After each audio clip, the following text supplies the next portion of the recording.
Syria has just entered its fourth year of civil war, with the death toll now estimated to be over 140,000.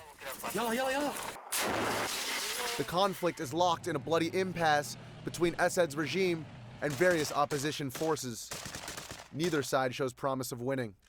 Outside of Syria, the Crimean invasion has escalated tensions between the United States and Russia.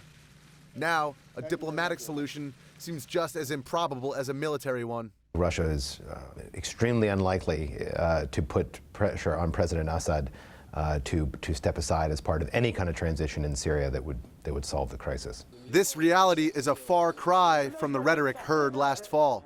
I determined that it is in the national security interests of the United States to respond to the Assad regime's use of chemical weapons through a targeted military strike. I think that credible threat is perhaps what brings Russia and Syria to the bargaining table. But even if Assad hands over his entire chemical weapons stockpile by the June 30th deadline, crude barrel bombs continue to kill civilians just as indiscriminately as the redlined chemical weapons, only in far greater numbers.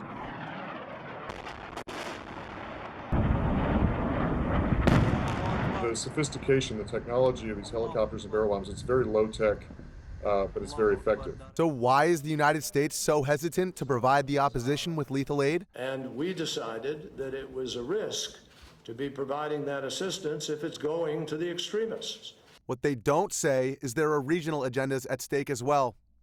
Nuclear negotiations with Syrian ally Iran have been at the top of Obama's foreign policy agenda since he took office. For the first time in nearly a decade, we have halted the progress of the Iranian nuclear program.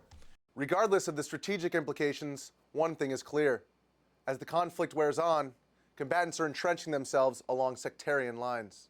You could have a division of Syria, as we've had to date, where you have a western area controlled by the Assad regime, a central area controlled by Sunni oppositionists, and an eastern part of Syria controlled by Kurdish groups. Now, the bad news for the United States in a policy sense of that outcome is that in each one of these areas, U.S. designated terrorist organizations are not only present, they're ascendant.